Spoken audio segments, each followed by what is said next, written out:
Bonjour mes amis, c'est Rémi Debord au micro de RCN 90.7, vous écoutez le son de différence.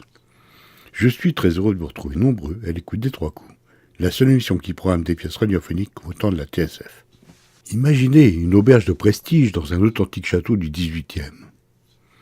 Imaginez une chambre à la fois sobre et somptueuse, aux parfums surannés.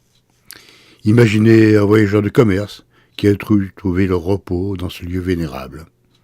Et maintenant, imaginez qu'une petite voix fluette vienne troubler la quiétude de ce lieu. Une voix qui demande compassion et délivrance. Le voyageur est fourbu, la demoiselle est insistante.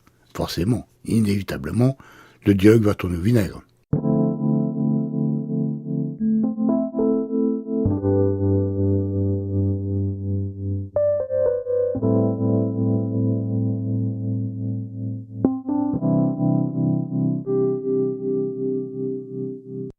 Messire, s'il vous plaît. Hein? Quoi? Qu'est-ce que c'est? Messire, s'il vous plaît. Hein? Mais qui parle?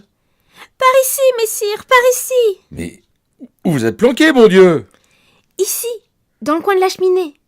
La cheminée. Mais où est-ce qu'il y a une cheminée? Par ici, sur le mur, au levant. Au levant? Mais c'est quoi ce truc? Oui, c'est bien, messire. Avancez encore un peu. Je suis sur votre dextre. Ma dextre. J'ai du mal à reconnaître ma droite de ma gauche. Alors, ma drex, je suppose que c'est par là? Oui, messire. Je suis là, dans le raccoin. Le raccoin peut pas parler français? C'est quoi un raccoin? En plus, on y voit comme dans le trou du... Ah, excusez-moi, on voit que dalle dans cette piole. Ambiance chaude et chaleureuse du siècle et des Lumières, qu'il disait sur le prospectus. D'avant l'invention de la lumière, oui. Mais bon Dieu, où êtes-vous? Ici, messire, juste séant. Mais qu'est-ce qu'elle a dit, la patronne? Il y a des bougies supplémentaires dans le tiroir du bas. Bougez pas, je vais chercher un peu de lumière. Bien inutilement, je le crains, hélas. Où sont ces noms de Dieu de bougies, donc? Pauvre de moi, je suis aux mains d'un mécréant. Mais où est-ce que ce bon Dieu de briquet? Oh, pardonnez-lui, Seigneur, et donnez-lui la force du repentir. Oh, on y voit un petit peu mieux, hein. Mais où êtes-vous planqué? Toujours ici, hélas. Je n'ai point bougé. Bon ben, je sais pas moi. Vous voyez la bougie? Approchez-vous, sortez de votre cachette. Mais c'est ce que j'espère depuis si longtemps, messire. Oh, excusez-moi, je ne comprends rien à votre délire. Croyez bien, messire, que j'en suis fort mari.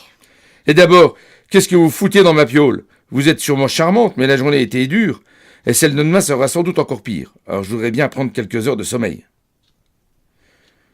Quoique... un peu de compagnie après un dur labeur, une sorte de repos du guerrier. Bien entendu, sans vouloir vous froisser, on n'est pas des bêtes, hein. Allez, montrez-vous! Mais je suis ici, messire, devant vous. Bon, ça suffit ce petit jeu, hein. Qui que vous soyez, où que vous soyez, vous dégagez de ma piole et vous me laissez dormir tranquille. C'est impossible, messire. Vous devez d'abord me délivrer. Nos destins sont scellés. Vous m'envoyez fort contrite, mais le sort qui m'a si durement frappé naguère vous attend à présent. N'avez-vous point lu la devise au fronton de la porte? Quelle devise? Perquas intrare noam betis, hic autem fiebant sine salutis. Ce qui veut dire? Ah, vous n'entendez point le latin? Bah non, je parle français ergo. Ça me suffit amplement pour traiter mes affaires habituelles. Même les curés ne parlent plus le latin. Ah, vraiment, je comprends mieux votre méprise. Bon, ça veut dire quoi? Vous qui entrez ici n'aurez point de salut sans délivrance. Et à part ça? Je crois que c'est suffisamment clair. Vous qui entrez ici, vous ne serez pas sauvé sans avoir délivré. Sauvé. C'est pas clair, justement. Je n'ai rien compris aux devinettes, hein. Les jeux de mots, les anagrammes, les mots mêlés, c'est pas mon truc, hein. Même les contrepétries, cochonnes, je n'y comprends que dalle. Vous êtes entré, vous ne sortirez pas sans m'avoir sauvé. C'est plus clair? Mais nom de Dieu, j'ai loué une chambre pour dormir, c'est tout. Vos devinettes, vos phrases à la con en latin, en grec ou en valapute, je m'en torche avec. Mais maintenant, foutez-moi la paix! C'est impossible. Au moment où vous avez franchi ce seuil, vous avez accepté tacitement la règle du jeu. Mais quel jeu, nom de Dieu! Je ne suis pas venu dans ce trou perdu pour jouer, seulement pour dormir. Et puis cessez de jurer. Cela m'importune et importune le Seigneur. Hein? Quoi? C'est quoi encore ces conneries? Les grossièretés passent encore. Mais cessez d'invoquer en vain le nom de notre Seigneur. C'est le 5e commandement. Que vous juriez ainsi m'offense moi et offense Dieu. Souvenez-vous-en.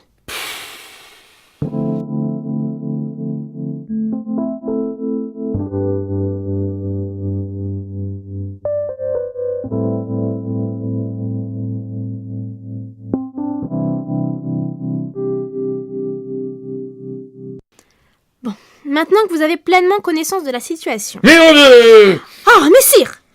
Il est partout, et il vous juge en tout lieu. Bien, ok. Alors, ma petite dame, on va pas se fâcher, hein. Je vais prendre mes petites affaires et aller demander à la patronne de me donner une autre chambre. Sur ce, je vous salue. Je vous laisse à vos délires puérils de mal baiser. Ciao, Bella! Vous ne croyez pas un mot de ce que je dis, n'est-il pas? Mais non de... Pardon, faites excuse. Bon sang de bon sang. Qui êtes-vous à la fin? Oui, je le conçois, c'est sans doute par cela que j'aurais dû commencer. Je me nomme Auréline Cauchois de Basse. Le 16 juin de l'an de grâce 1815, mon père François Cauchois de Basse était parti rejoindre l'empereur sur le champ de bataille. Craignant que les troupes ennemies ne contournent nos lignes et ne parviennent jusqu'à notre château, il décida de m'enfermer dans une cache creusée de longue date dans le mur de cette pièce. Un astucieux mécanisme permettait d'ouvrir ou de fermer une cloison, dissimulant parfaitement le raccoin secret dans lequel j'étais dissimulé. Hélas, les troupes de Blücher décimèrent le régiment de mon père qui périt sur le champ de bataille. Sans personne pour faire jouer le mécanisme secret, je restais prisonnière de la cache. Bien sûr. Et si je crois celle-là, vous allez m'en raconter une autre. Plaît-il? Mais vous les avez planqués. Quoi? Les haut-parleurs. Ah, sacrée installation Wi-Fi que vous avez mis là. Je ne comprends pas, messire. Mais qu'est-ce que vous ne comprenez pas? Mais tout! Je ne comprends pas la moitié de vos paroles. Je ne comprends pas pourquoi vous êtes fâché contre moi. Je ne comprends pas pourquoi vous ne voulez pas admettre la vérité. Mais quelle vérité? Mais je suis morte! Hélas, mon âme ne parvient pas à quitter ces lieux. Voilà la seule vérité. Aidez-moi à sortir, messire, s'il vous plaît. Et donc vous êtes... Non, mais c'est une blague. Oui. Je suis ce que l'on a coutume de nommer un fantôme ou un revenant. Ce qui est à mon avis une impropriété, puisque pour être un revenant, il faudrait qu'il y eût un départ. Ce qui n'est fort évidemment pas mon cas, hélas. Curieux, il n'y a rien de noté dans le guide du voyageur intergalactique. Il y avait un article dans le Baedeker de 1860. Ce fut une époque faste pour moi. Des curieux du monde entier sont passés dans cette chambre. Nombreux y sont encore. Comment ça? Suite à la mort de mon père et à mon inexplicable disparition, c'est un mien cousin qui hérita du château. N'ayant pas l'utilité d'un si grand nombre de pièces, il eut l'idée d'en faire une auberge. Le premier qui occupa cette chambre était un vieillard. Nul ne s'étonna donc de le retrouver le lendemain matin au pied de la cheminée, les yeux révulsés et l'écume aux lèvres. Le médecin diagnostiqua une crise de démence sénile et l'affaire fut classée. Oui, ça se comprend. La seconde victime était une femme dans la force de l'âge. On attribua sa mort à une crise d'hystérie foudroyante. Quand survint le troisième décès, un grand gaillard, la police s'inquiéta de la chose et on s'empressa d'accuser le propriétaire d'assassiner ses pensionnaires pour les voler. Il fut reconnu coupable et exécuté.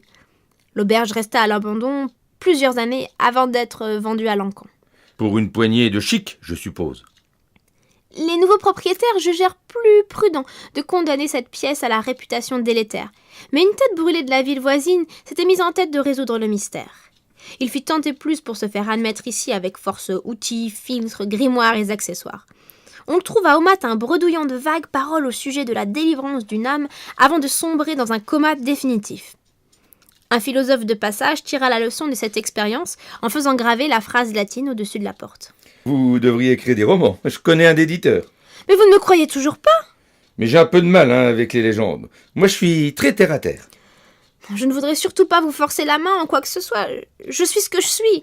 Le fait de nier ou même de mettre un doute en mon existence ne change en aucune manière la situation. Je suis un fantôme. Et vous êtes celui qui doit me délivrer.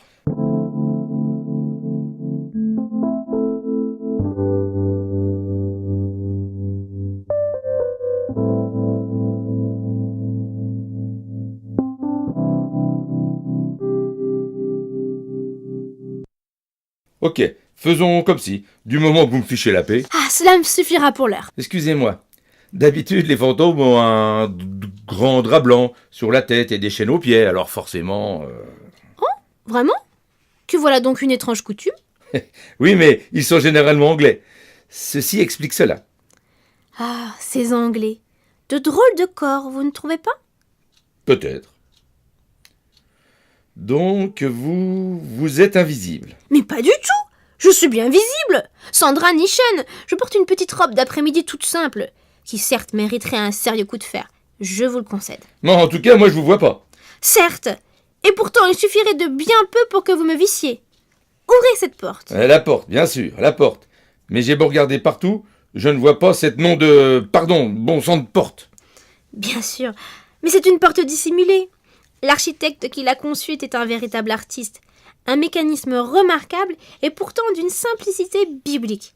Il suffit d'appuyer les paumes de vos mains en des points précis pour l'ouvrir. C'est sûr, c'est enfantin, surtout si on connaît les points précis. Il n'y a pas de mode d'emploi quelque part? Un plan? Un tuto? Un truc pour reconnaître les points? Pensez donc, messire. Il eût été dangereux de confier au papier un tel secret. Et vous pouvez pas m'expliquer tout simplement où se situent ces points au gré du temps? Mais bien sûr, que voilà une belle idée. Ah, la bonne heure, on avance. Allez, je vous écoute. Pour la paume gauche, comptez le 5e marquis à partir du bas, le 3e à partir de la cheminée. Mais quelle cheminée? Je vous ai déjà dit qu'il n'y a pas de cheminée. Mais au moins voyez-vous les marquis et les bergères. Mais qu'est-ce que vous me racontez de marquis et de bergère? Il ne s'agit pas ni de vrais marquis ni de vraies bergères, mais de personnages peints sur la toile. Bah oui, et je suis pas con, hein, j'ai compris. Sauf que depuis le temps, on a changé la déco. On a changé quoi? La déco, la décoration. Il n'y a plus de marquis, plus de bergères, plus de moutons. Il n'y a plus de toile non plus. Juste un mur blanchi à la chaux. C'est moderne. Ah oui, c'est vrai. J'avais oublié ce détail. Il n'y a plus d'espoir pour moi. Je suis définitivement perdue dans ces limbes. Pauvre de moi. Oui, je regrette. Mais il faut vous faire une raison, ma petite dame. Hein. Bon, je vais pouvoir dormir maintenant? Vous oubliez la devise? Quelle devise? Vous avez oublié? La devise en latin. Celle qui dit qu'il n'y a point de salut sans délivrance. Si je ne peux sortir, vous non plus. Bah, je voudrais bien voir ça, moi. Clenchez la porte pour voir. Mais c'est quoi ce merdier? Ah, mais qui a fermé cette bon Dieu de porte? Ouvrez, nom de Dieu de bordel! Oh, messire! Oui! Allez, fermez-la! Hein. Ouvrez, nom de Dieu! Tous ces jurons, tous ces vains appels à notre Seigneur, toute cette violence, tout cela est inutile.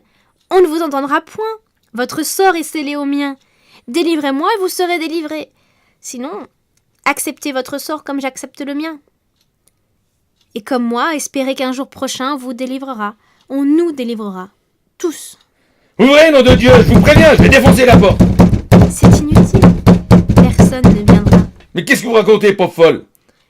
Beaucoup sont entrés dans cette chambre. Beaucoup ont tenté de me délivrer. Il est vrai qu'il y avait fort longtemps que je n'avais plus de visiteurs. J'ai repris espoir en vous voyant arriver. Hélas. Et ils sont devenus quoi, vos autres visiteurs?